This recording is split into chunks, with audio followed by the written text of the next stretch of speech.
نیند کے دوران اسے ایک انتہائی عجیب اور خوفناک خواب آیا۔ اس نے دیکھا کہ وہ اپنے بستر پر لیٹا ہے، لیکن اس کے جسم سے اس کا ایک ہم شکل باہر نکل آیا ہے۔ وہ ہمزاد نیند میں چلتا ہوا گھر سے باہر نکلا اور اسی قدیمی قبرستان پہنچ گیا۔ وہاں ایک پتلا کالا سایہ بیلچہ لیے کھڑا تھا۔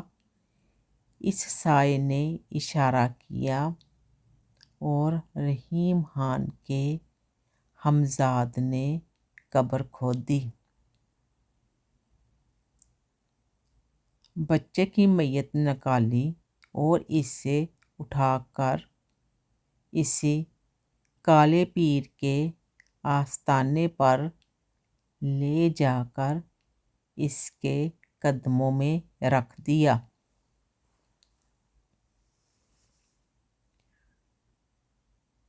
کالے پیر نے کہا، ٹھیک ہے، اب تم جاؤ۔ اور رحیم کا ہمزاد واپس آ کر جسم میں سما گیا۔ لیکن صبح جب رحیم خان بیدار ہوا تو اسے اپنا پورا خواب یاد تھا۔ وہ سوچنے لگا، یہ کیسا خواب تھا؟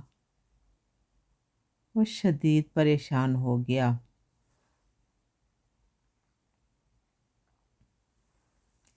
لیکن اسے محض ایک برا خواب سمجھ کر نظر انداز کر دیا کہ ایسے خواب اکثر آتے ہی رہتے ہیں، ان کا کوئی مطلب نہیں ہوتا۔ اس نے اس خواب کو ذہن سے جھٹک دیا۔ اصل میں کالے پیر نے اپنی کالی شکتیوں کے ذریعے رحیم خان کے ہمزاد کو قابو کر لیا تھا تاکہ وہ یاسمین کا ادھورا عمل پورا کروا سکے اس کے ہمزاد کے ذریعے سے۔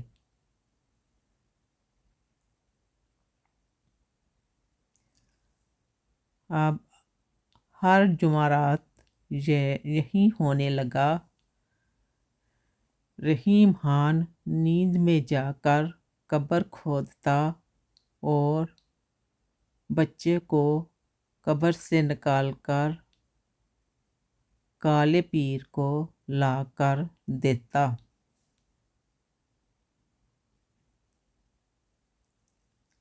کالے پیر نے یاسمین سے کہا،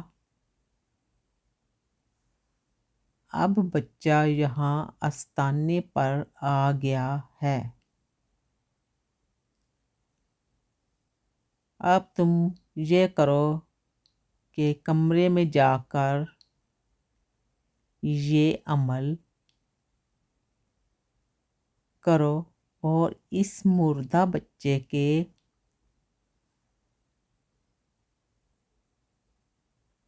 دونوں ہاتھوں اور ٹانگیں کاٹ کر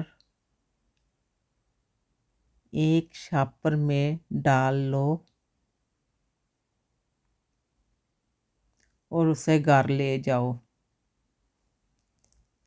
لیکن تم ایک بات یاد رکھنا، ایک ہفتے تک اسے ابال کر ہلکا سا نمک لگا کر اس کے ساتھ کھاؤ۔ یاسمین بولی، اچھا ٹھیک ہے، میں اب جاتی ہوں۔ گھر جا کر یاسمین نے ایسا ہی کیا، لیکن جب یاسمین پہلی بار وہ گوشت کا ٹکڑا کھانے لگی تو اسے شدید الٹیاں آئیں، لیکن شہریار کو کھونے کے ڈر کی وجہ سے اس نے اپنے دل کو مضبوط رکھا اور جیسے تیسے کر کے وہ اس انسانی بچے کے گوشت کو ابال کر تھوڑا سا نمک لگا کر اس نے کھا لیا۔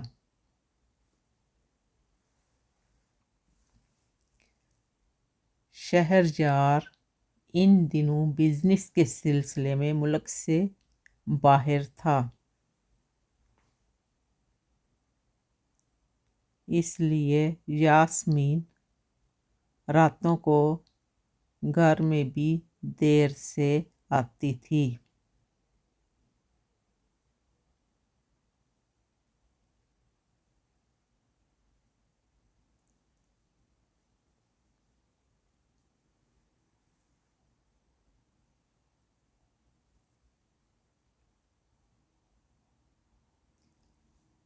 لیکن یاسمین کی ساس کو شک ہو گیا تھا کہ ان کی بہو ہر جمعرات کو رات گئے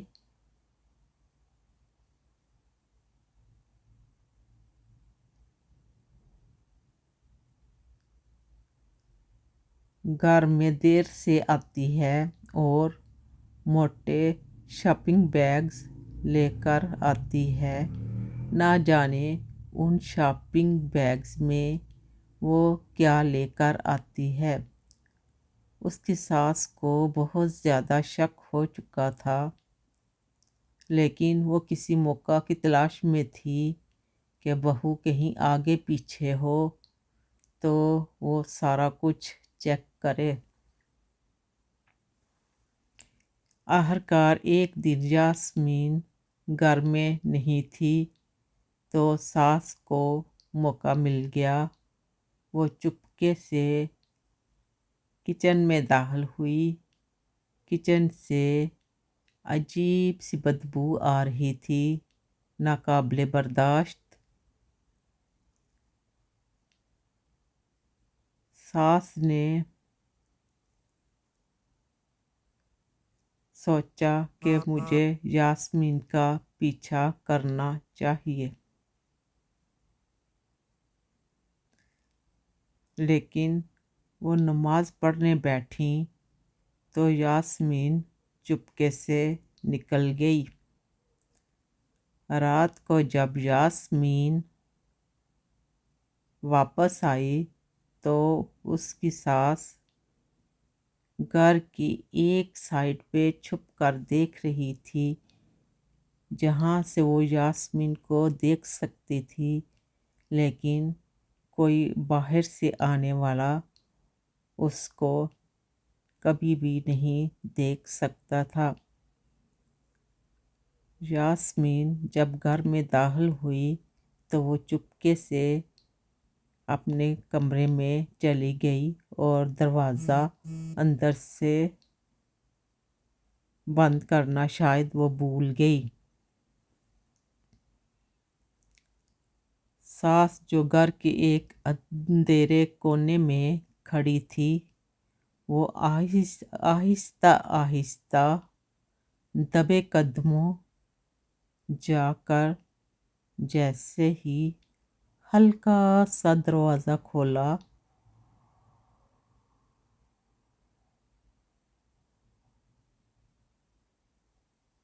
تو ان کے اوزان خطا ہو گئے۔ وہ کبھی سوچ بھی نہیں سکتی تھی کہ مجھے ایک دن ایسا کچھ دیکھنا پڑ جائے گا۔ سامنے یاسمین بیٹھی ایک چھوٹے سے بچے کا پکا ہوا ہاتھ اور بازو کھا رہی تھی، اور وہ چھوٹے بچے کا پکا ہوا ہاتھ دانتوں سے ایسے نوچ رہی تھی جیسے کوئی لذیذ گوشت ہو۔ ساس نے جب دیکھا تو اتنی زور سے چیخ پڑی، تو ڈائن ہے، تو انسان نہیں ہے۔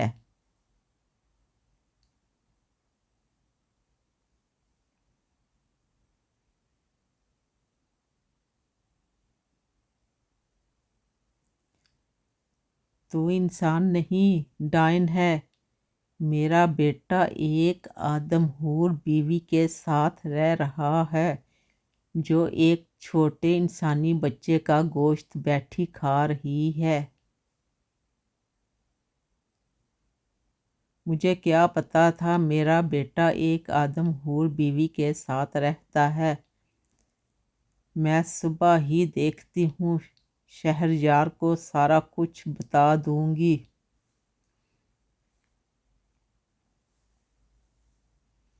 یاسمین ایک دم سے ڈر گئی اور بدحواس ہو گئی، اور اس کے ہاتھ سے وہ بچے کا گوشت ہاتھوں سے گر گیا۔ وہ اتنی بدحواس ہوئی کہ اگر شہریار کو پتہ چل گیا تو اس کا سب کچھ عمل ختم ہو جائے گا۔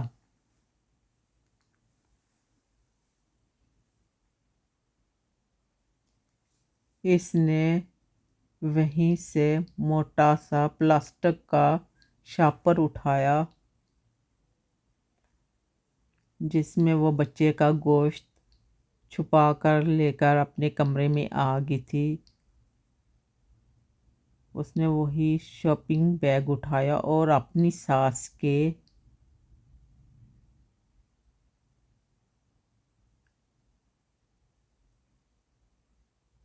منہ کے اوپر ڈال دیا۔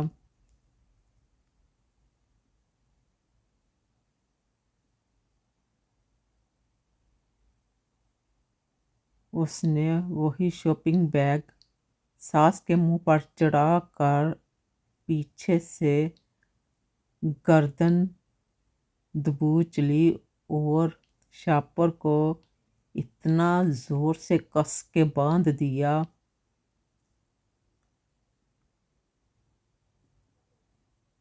کہ بوڑھی خاتون نے بہت ہاتھ پاؤں مارے،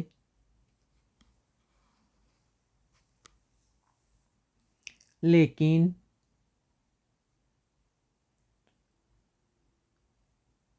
دم گھٹنے کی وجہ سے چند منٹوں میں ہی اس کی وفات ہو گئی اور اس کے سانس ختم ہو گئے، اور وہ جو شاپر اس نے ساس کے منہ پر باندھا ہوا تھا اس میں تھوڑی سی سانس اس کی بھر چکی تھی، اور تھوڑی ہی دیر میں اس کی سانس کی روح پرواز کر گئی۔ یاسمین نے